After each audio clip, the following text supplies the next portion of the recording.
С тобой на восток, и тогда до самой смерти будем рядом. Григорий Потанин, Чохан Валиханов. Я верю в тебя, Чокан, но поклянись, что каждый раз, когда ты будешь растрачивать свои таланты напрасно, каждый раз, когда ты будешь лениться, ты вспомнишь. Буду. Буду. Буду! Что будешь? Лениться, растрачивать, транжирить. Я хочу жить. И больше ничего. Каждый год, вот когда осеннее солнце еще грело, на Медео самый кайф же, посмотрите, какие цвета всего. Сагишка и он вообще любил красоту и понимал, да? Да, и любил всех друзей собрать здесь. Мы часто приезжали. Да, делали шашлыки, веселились, пели. Ну, вообще было замечательно. Мирка, скажи, вот он, для него главное были друзья и делать праздники для друзей. Совершенно верно. Все, про все причина есть простая, мол, переделать гены не могу. В чужом гнезде кукушка вырастает и все равно твердит свое ку-ку. Зачем же, спрошу вас по-свойски я, мотаться туда и сюда, коль в эру еще мезозойскую начертана четко судьба? Не первый век шарик наш вертится, не первый птенец на веку, хоть очень родители сердятся, ку-ку повторяет ку-ку. Даже фильм был один из наших первых, «Встречи на Медео», помните, да? Это, наверное, был первый фильм, когда он объединил, наверное, нас всех маленьких тогда. Это вот там была такая, вот сейчас вспоминаю пофамильно, если всех, и Мади, там, Да, все Мади там были, все там, и Жанна Мусрепова, и Тома Тажибаева, и Бакулина, в общем, там огромная была, в общем, толпа. И, наверное, центр все-таки, да, притяжения Сагишка был, конечно. Да, безусловно. Молочные братья. Фотография дегеннен шығады да, оның бір қасиеті болатын. Оның көп жерде айтылмайды. Сағи қағазды алады да, карандашты алады да, сенің түріңе қарайды да, бірден бір штрихтармен сурет салады. Это был потрясающий талант. Қалжың сурет. Және сенің образыңды дәл беретін. Соны бір күн мен сабақта отырамын, менің алдыма бір қағаз тастай салды. Бүйтіп қарасам, денесі дәу, басы дәу, аяғы кіп-кішкентай. Бір сурет жатыр. Бұлай бет пішіне қарасам, өзімді көріп тұрмын да жерден. Соны бүйтіп қарадым, күлді. Жаңағы сөйтсем, жаңағы менің образымды жаңағы бір өкінішті қалса сол суреттің сақталмағаны. Оның сондай бір қасиеті болатын. Адамға бір қарайды да, адамның мінезін, характерін бір штрихтармен сала салатын. И причем такие добрые шаржи, да, никто же не обижался. На обратной стороне наших текстов, да, сколько было его почеркушек, которые... Ну, кто знал, что это надо вообще проверить? Сағидің бір ұлылығын айтайын деп тұрмын да. Сағи сол кезде жұлдыз киноға түседі бізде, да. Сол уақытта әкесі он даже лауреат госпремии после Чокана, его отправили служить в армию, понимаешь? Қандай это өнеге алу керек. Қазіргі шенеуніктердің балалары, ұлылардың балалары балаларын армияға жібермейді. А мен өз басым армияда болмаған жігіт, ол жігіт емес деп есептеймін. Ал Сағи сол уақытта жұлдыз болып тұрып, сондай үлкен кинолар жасап жүріп, азаматтық өзінің борышын отырады. Әрбір азамат, Қазақстанның азамат, өзінің отанына деген борышын орындау керек. Сағи барып армияда служить етіп, жаңағы өмірді көріп, сол барып келді. Міне қандай үлгі алуға болады достым. Я давно хотел с тобой поспорить. О чем? О таких, как ты и тебе подобных. Куда ни сунься, везде блат. Все тепленькие места захватили. В аспирантуру не пробьешься. Круговая порука. А ты что же, боишься? Так ты не бойся. У тебя локти крепкие. Вот такие всегда пробиваются. А дорветесь до власти. Лозунги все тут же забываете.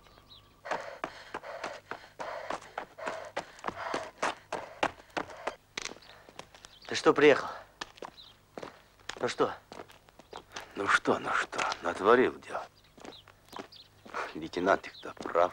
И очень мне очень теплые письма писал, а потом мы с ним стали, у нас такой был прием в письмах, у меня письма эти дома лежат, когда мы друга писали в такой вот форме как-то: «Милостивый государь, хочу сообщить вам, что вчера состоялось такое-то, такое-то, такое-то». И вот таким как бы старым, высокопарным слогом мы рассказывали друг другу, что мы делали. Он рассказывал, что в Алма-Ате делал, кто с кем гуляет, кто с кем встречался, кто-то, ну, короче, последние сплетни. Я про армию, а он про Алма-Ату. Вот мы без тебя скучаем, давайте приезжайте, милостивый государь, мы вас встретим огромным банкетом, будут дамы, будут напитки. Вот на самом деле он даже повзрослел, когда стал уже папой, да?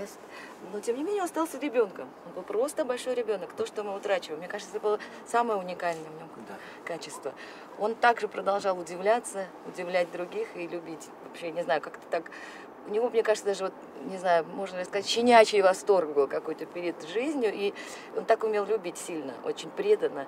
И мне кажется, даже вот сейчас, когда его нет, ему было бы 50, он остался бы таким же светлым, чистым и большим ребенком.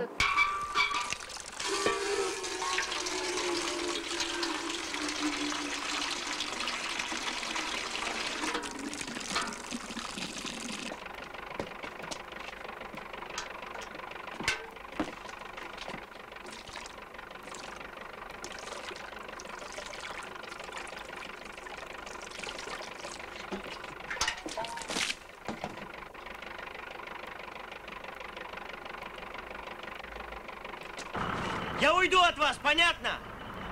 Я бригадиру пожалуюсь, председателю и вообще. Шурой, шурой. Такое ощущение, что и Мади, и Саги куда-то уехали, да? Как-то так и Абсолютно, нет ощущения, что его нет. Да. Нет. Мне кажется, очень сильно все переживал в жизни, очень остро, очень сильно, по-настоящему. Ну, неравнодушный человек был. Кстати, Саки приехал. Вот, смотрите. Пойдемте встретим. Пойдем. Ой, Майруша. с детьми Саги. Ансар и Майра. И маленькие особенно. Какие большие! Чем вы занимаетесь ночью? Ой, вы бергерсидер.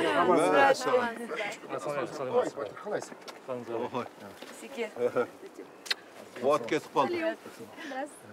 Вот Москве. Мен мынау Сағидың екі Майруша, Аңсарик. Бүгін демалыс, содан кейін медеуге керек деп қыдыртайық.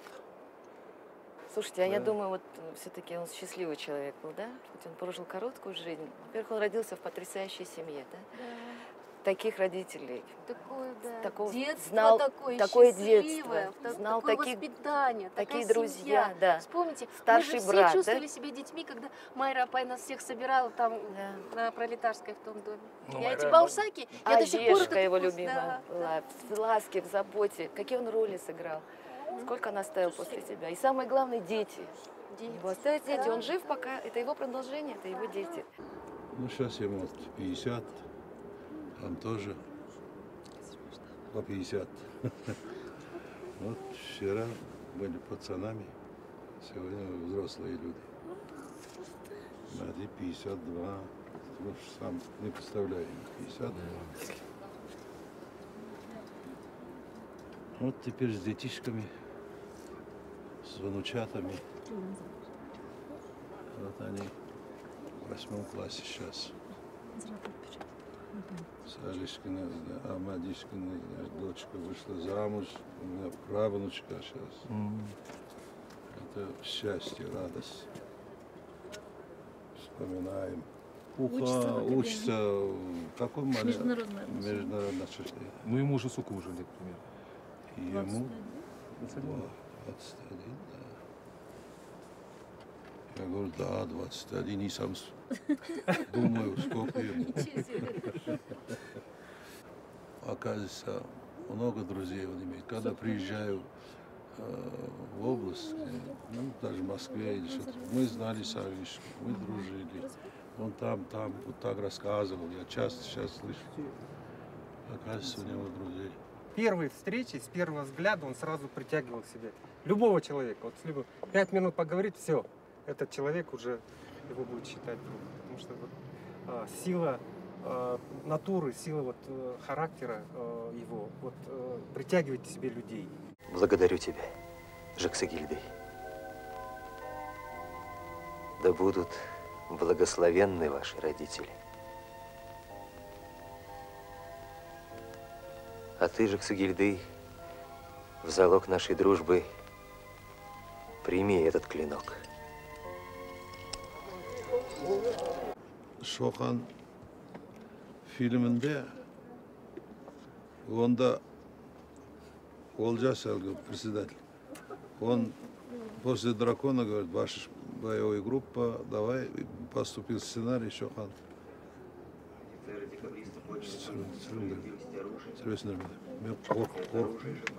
Шоқан, мы никогда не думали. Во-первых, был фильм. И, ну что, 20 лет прошло, ну надо. Ну я говорю, подумаем, сейчас сразу не могу ответить. Соны күннен кейін ойлап действительно.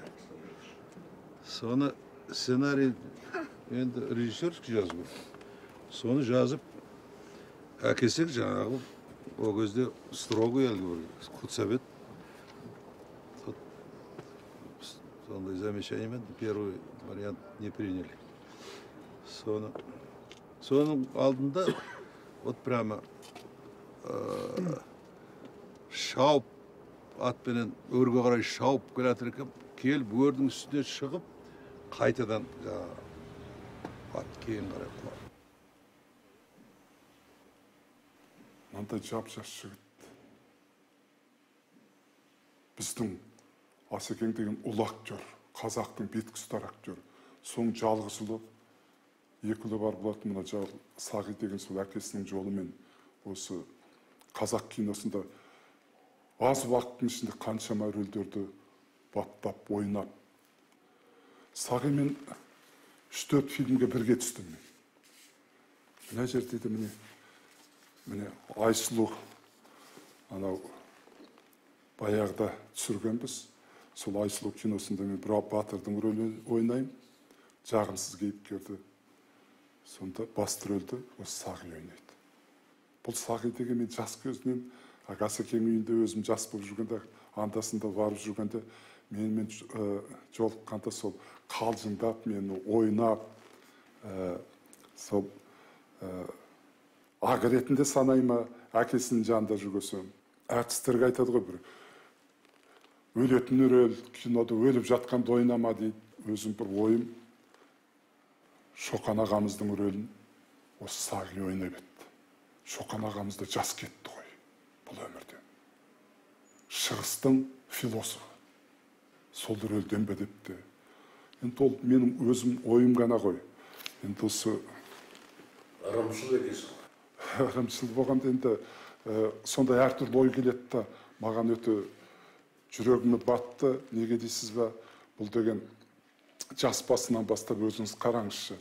Түр десе түрі бар, бой десе бойы бар, ақыл десе ақылы бар.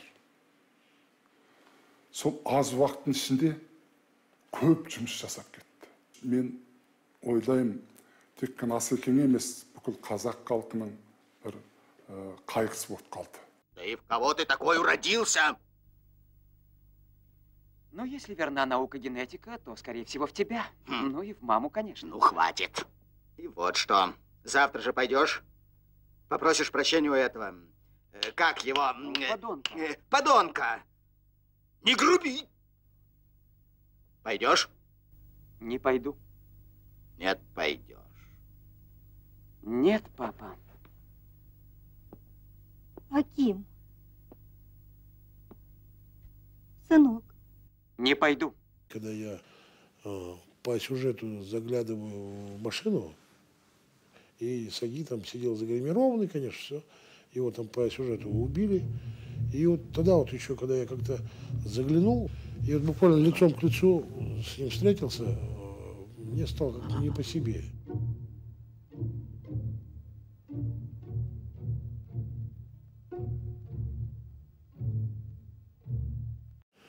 Пока он будет в нашей памяти, он будет жив.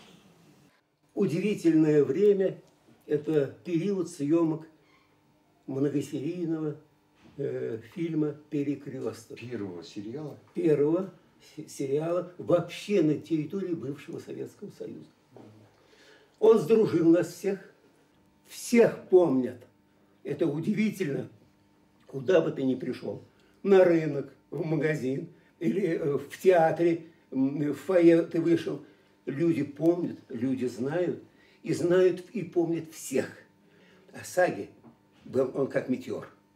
Он как метеор ворвался в эту жизнь и полетел дальше, но он остался с нами. У меня сейчас такое ощущение, да, вот мы сидим, да, и вдруг дверь открывается, и Саги заходит и говорит: Саги. Он так садился, сначала откидывался, потом так приближался к зеркалу, поближе на себя смотрел, говорил: да, раньше была молодость и красота, теперь осталась только красота. Актерская ведь психофизика, она разная. Мы же можем быть очень закрытыми, и мы можем быть очень яркими. Вот я его помню вот таким вот застенчивым, нежным, одухотворенным, и вот немножко над. Мне казалось, что он над нами. И мне так хотелось всегда вот заглянуть к нему в суть, понять, что он такое, потому что он мне всегда был интересен как личность. Но мне так кажется, что я вот так и не смогла в суть его заглянуть, потому что она у него была очень многообразна, очень объемна. Вот я, кстати, то, что Нина говорила, то, что он был разный. И вот я, знаете, его как помню, с вот этой вот собачкой Пухой. Ведь он подобрал ее на помойке где-то. Это ж надо было вот подобрать вот такого вот крохотного. И назвал-то он его Пуха. Позвони мальчику и передай привет от Пухи. А это мысль. Могла бы сама догадаться. И так он с ним смотрелся, он даже потом в кадре был с этой собачкой. Жалко было очень, когда этой собачки не стало, и он очень переживал, и мы все переживали. Но вот это тоже замыкает круг его как человека. Когда нужна была кому-то помощь, он забывал о себе и решал, скажем так, решал вопросы своих близких и друзей. Потому что и он, что в отличие от многих нас, он очень легок на подъем. Мобильный, заметили, да? Мобильный. Вот теперь я человек в этом отношении очень такой ленивый. Нужно поехать куда-то, туда-сюда, а он все. Нужно поехать во Фрунзе. В то время Фрунзе назывался, Бишкек. Быстренько собрался, в течение 2-3 часов уже собранный. Поехал в Бишкек. Туда, в Джамбул, туда-сюда. Все время мотался, куда-то ездил, все время где-то торопился. И вот эта у него неуемная энергия, она просто била, фонтанировала из-за него. И при этом он был очень веселый человек. Вот он своей веселостью, своим юмором, своим вот этой витальностью, жизненностью, он скрывал свою застенчивость. Он не чувствовал себя звездой, а он был звездой первой величины в Казахстане. Красивейший мужчина, талантливейший актер и очень популярный человек. Куда? Сидеть! Мне надо выйти. Там почтальон ходит, он мне письмо принес. Сидеть, я сказала! Еще шаг, и я взорвусь! Ну, Пухе надо во двор! Я твою собаку сейчас с балкона вышвырну. Он мне помогал, он всегда был рядом. Он, даже когда-то мы ездили на встречи со зрителями, он не говорил никогда о себе. Он преподносил только меня. Рядом с ним я чувствовала себя настоящей звездой казахского кино. Я была королева. Подъезжают они вдвоем с Анали Ага, значит, на такси к театру Ауэзова. Вечерний какой-то спектакль, Саги там какого-то стражника, значит, а Санали Ага, естественно, значит, какую-то главную роль, расплачивается с таксистом, значит, и там какие-то там 10 копеек, ну еще копейки, значит, 10 копеек там или 15 копеек сдачи, значит, он говорит: я из машины вышел, а отец сидит, не выходит. Я говорю: что ты сидишь? Он говорит: сдачу жду. Таксист поворачивается, так в недоумении смотрит, значит, да, народный артист ждет 15 копеек. Давай. Тот, значит, нехотя, таксист, это давай считать эту мелочь, значит, 15 копеек, там все. Саги говорит: я стою возле машины, мне так неудобно. ужас, стыд такой страшный. Вышли, говорит, из машины, идем до театра. Я говорю, па, ну что ты в конце концов, ну из-за 15 копеек цирк тут такой устроил туда-сюда. И Асан Ага ему отвечает, тебе легко так рассуждать? У тебя отец народный артист. А у меня простой спорт.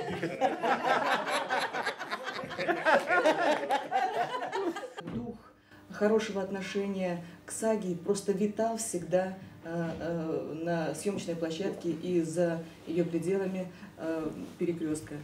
Потому что я никогда не слышала ни одного дурного слова, никакого двусмысленного взгляда, когда говорили о саге. Поэтому все эти истории как-то я воспринимаю так близко, как будто бы я была с этим человеком знакома. И я хочу сказать вот что вот пока жива память, такая добрая память об этом человеке, который сегодня вот так вот просто витает над этим столом, и жив он и сам. Потому что это самое главное, что может продолжить нашу жизнь, это те дела, которые мы сделали, и память близких и дорогих сердцу людей, которые тебя помнят. У него была главная роль, шикарная главная роль. Вот с этого началось мое знакомство с ним на Иссык-Куле в фильме «Печать сатаны». Саги Ашимов был таким человеком, который приходит в твою жизнь однажды, и он остается в твоей жизни. Я думаю, что Саги Ашимов в моей жизни сегодня занимает большую роль, потому что я его всегда вспоминаю. Для меня Казахстан – это прежде всего Саги Ашимов. Вот его улыбка, обаяние. И когда я приезжал, скажем, в Алма-Ату, ну вот один из первых людей, кому я звонил, это был Саги. Я думаю, мои актеры не обидятся, которые снимались у меня в фильме. Саги сыграл лучше всех. Лучше всех. Звони, когда захочешь. Слушай, как тебе не стыдно? А у меня, знаешь... Чао, Куля. Этот твой большой продюсер даст тебе роль, которую ты уже поздно. Снимать начинаю через неделю. Ничего, я сделаю ему предложение, от которого не сможешь отказаться. Подлец! И ни о чем не думай. Ты с ума сошла? Думаешь, если ты моя невеста, тебе все дозволено? Всегда приходи ко мне, ты же Я не помешаю вам, нет? Вдруг утром слышим что-то топот какой-то, кто-то бегает по коридору. Естественно, вся съемочная группа вышла, смотрим, Саги бегает с флагом, казахский. Это же надо додуматься или заранее, это я не знаю, как. И где достал флаг? Или заранее. Нарисовал. Ну, первое тоже знакомство такое, то есть насчет его юмора, этого. А? Это был праздник? Оказывается, был День независимости Казахстана. Помните, вышел закон, не закон, но предписание, что все водители должны обязательно пристегиваться. Иначе штраф. Это штраф? правило, да. Да, правило. Ну, до этого как-то есть ремень, нет, как-то не обращали. И тут прямо всем обязательно надо. А машина только у Саги. И знаменитая белая Волга его. И он как-то приезжает, белая футболка такая, и уже полоса такая на нем. Сам нарисовал на белый, черный просто. Мы спрашиваем, что это такое? Да что, ремень каждый раз не одевайте. А права, помните, у него были, да? Водительские права, когда они вышли, новая форма, вот заламинированная уже одна. Вот. И он туда заламинировал. Купюра бумажная, 10 тенге, изображен был Чукан Валиханов на этой купюре. И он вырезал портрет Чукана Валиханова и себе на права на месте фотографии заламинировал. Ходил, показывал. А потом подходит ко мне и говорит: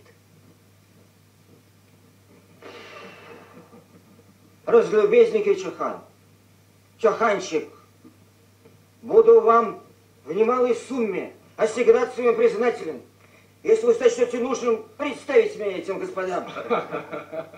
Каким, спрашиваю? Ну, этому Текереке. Ах, Текерею. Отчего же? Хоть сейчас. Как? Он уже здесь!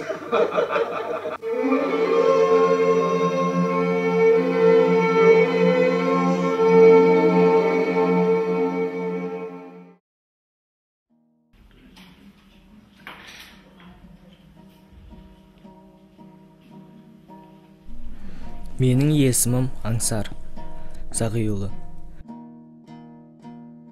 Менің бақытым Сағи сияқты әкем, Асанәлі сияқты атам барлығы. Әкесіз өстім. Әкем іссапарға кеткен деген жауаптар естідік Майра екеуміз.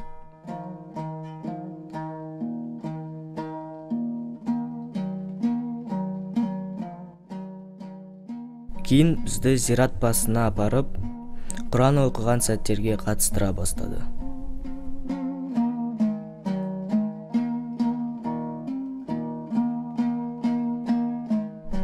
Содан әкеміздің келмеске кеткеніне үйрене бастадық.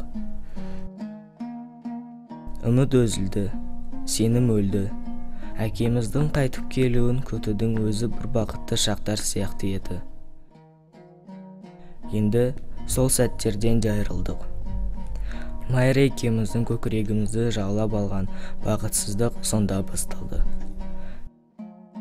Әкесі барлар әрине бақытты, тек соны бағаласа. Бақыттан айырылу деген тіпті де бір күрес сияқты екен. Ішің арпалысып жатса да, сыртыңа сыр бермеуге, көрсетпеуге тырысады екенсің. Оны жеңе алмасам, шынымен де нағыз бақытсыз адам болады екенмін. Неге екенін білмеймін. Мен өзімнен гөрі әкемді көп ойлаймын. Ол кісі өзім бақыттымын деп ойлайды ма екен? Әлде өзімнің өлшемім бойынша ол бақытты. Оның өнері, жасаған образдары мәңгілік болып халық есінде сақталады.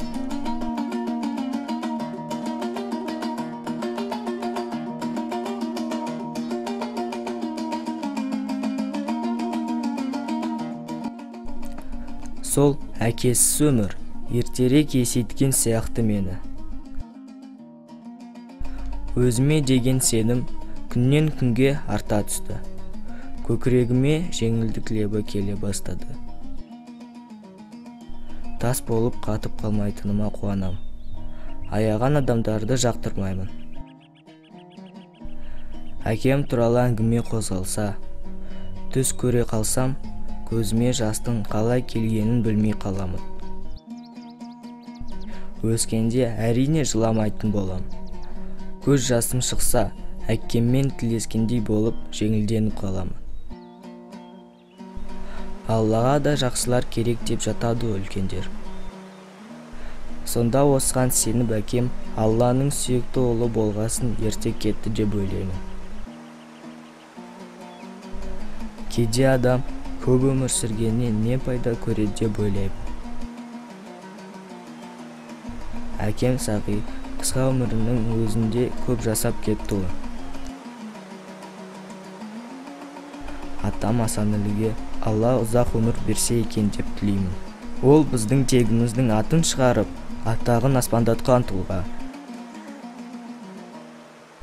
Ол бізге тірек әрі өмір ұстазы. Сондықтан ол бізге әлі керек. Екі бірдей баласынан әкем Сағидан, ағам Әдеден айырылу оңай болған жоқ оған. Енді біз тірек болуымыз керек оған. Маған достарым артист болатын шығарсын дейді. Әлі білмеймін деп құтылам. Мүмкін. Несі бар? Ол өнерге атама қосыла әкем Сағида зор үлес қосқанын мақтан тұтамын. Мүмкін режиссер де болып қалармын деп ойлаймын. Маған ол жақын сияқты. Негізінен жақсы адам болу арманым. Және әкемнің аруағының алдындағы міндетім. Ол үшін жақсы оқуым, анамды тыңдауым керек. Атамды ренжітпеуім керек.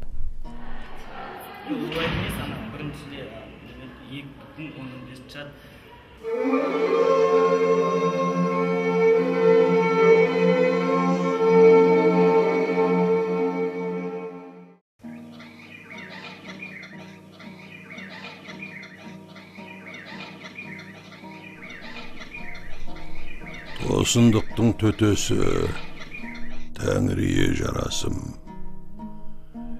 еміреніп әкесі, күнім дейді баласын. Иә, әке күн, балада, мақұлдама мақұлда, күн күледі санада, сыймайтындай ақылға. Күліп алтын елестей, басылады солығы, әсте мүмкін еместей, екі күннің болуы. Қаталындай қаталдың, қақ бұйрығын қуалдым. Әке әлбетте батар күн, бала әрине шығар күн. Сам жамырап таң атса, әл таразы електей, бірі шығып келатса, бірі кету керектей. Әкең кетпей бұ сапар, бала сағи, сен кеттің. Асан қайға құса хал, күн әкеңді еңіреттің.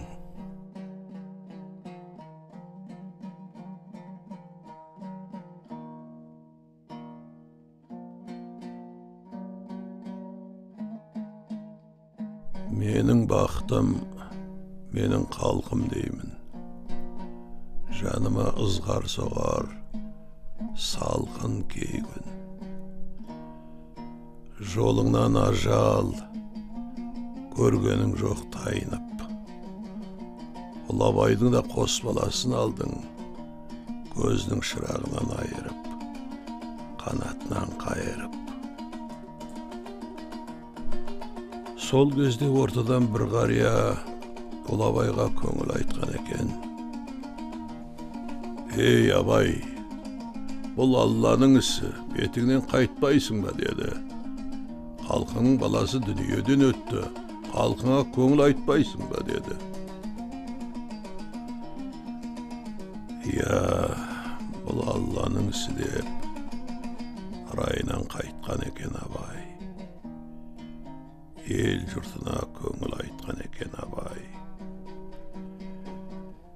Ей тауларым, көңіл айтам саған. Ей далам, сеніп айтам саған. Құшағына бауыр басқан қалқымның даласы екен. Қош шырағым қалқымның баласы екен. Мен де қайттым райдан, тілек құдайдан. Күрделі тағдыр, күрделі, қайғыртқаны жоқ бір мені. Тағдыр жүгінен ауырладым, сендер аман болыңдар, бауырларым.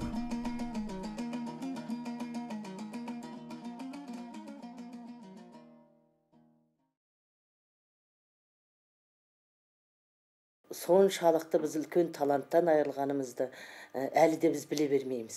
Әсіресе ана Шоханды ойнағанын қарап, шіркін-ай, қандай оның әдемілігі, бір уақытынан бір уақытқа өзгеруі.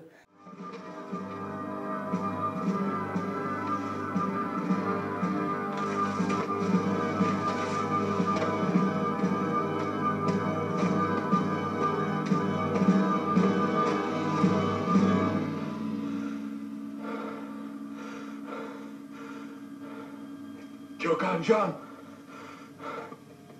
Gökhan! Бұл қандай рөлдерді ойнайтын еді, бұл абайды ойнайтын еді кейін деп армандап ішімнен отырам. Құдай-ай, асылым-ай ерте кеттің ау деп. Сонда ойлағанда әлгі қазақта сөз бар, асыл анадан туады дейді. Майра апай маралдай керілген, келіскен кісі еді ғой. Нағыз ана, нағыз жар, нағыз әйел. Сондай анадан туған Сағи басқаша болуы мүмкін емес деп өзім ойладым. Ес біліп, етек жиғаннан бергі саналы өмірімде анамды аз ренжіткен жоқпын. Тіпті қатты қапаландырған кездерімде болды. Жастықпен де, пендешілікпен де жіберген сол қателіктерімді жадыма түсірсем, жүрегім сыздайды, қиналамын. Сағи. Адам баласының өмірінде өкінішті кезеңдер көп кездеседі. Бірақ аялы алақанымен бойыңа сарқылмас қуат сыйлаған, әлемдегі ең асыл жанды түсінбегеннің өкініші өте ауыр соғады екен. Сағи. Сағи осы бала күннен бүкіл өнерді бойына сіңіріп өсті ғой. Мына менің тағы бір ойлайтын бір Сағи баладай таза, бір адал, жас баладай боп дүниеге сол бала боп келді. Осы дүниеге сондай ашық көзімен қарап, сондай боп өмірден өтті. О бала, менің байқағаным, сол киноның кезіндегі оның адалдығы, адамгершілігі. Увы, Густав Христианович, но даже моя жизнь радостность улетучилась, когда я лично увидел солдатчину, умирающего человека. И тоже, как и вы, поэты. А зачем он на государя посягал? Кара должна быть суровой. Но не бесконечный, Густав Христианович. Уж на что консервативен генерал-губернатор Восточной Сибири. И не говори, при мне либерали, об этом реакционере. Шоқанды ол бекер ойнаған жоқ екен ғой. Шоқан сияқты жұлдыздай боп ағып өткен екен ғой өмірден деп кейде өзім қарап отырып, аз ғұмырында мәңгі алтын әріппен аты қазақтың мынау кино өнеріне жазып кетті атын. Ұзақ өмір сүріп ондай қалдырмауы да мүмкін. Бірақ сонымен тәуба дейсің. Сағидың болғанына, сондай талантты қазақтың бір азаматы болғанына мақтанам өзім. Біз оның қадірін әлі білген жоқпыз, әлі зерттеген жоқпыз оның талантын. Ғазиза қарындасым дұрыс айтады. Мені де кейде сондай ойлар шырмайды. Тәуба деуге көндіреді.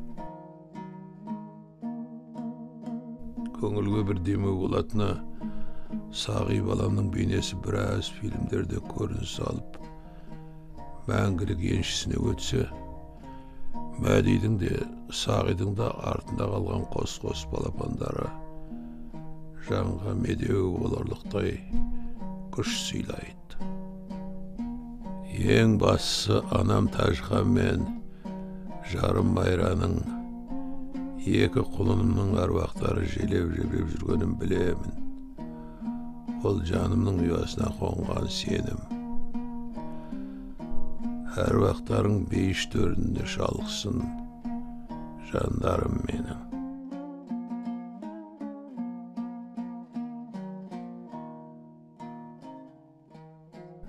Өмірге деген құлшыныс жаңа қырларымен танылуда. Бағалап көрсем, соның бәрі сендердің арқаларың, елімнің арқасы. Бұны бағаламау күнә. Баршаңызға мың алғыс.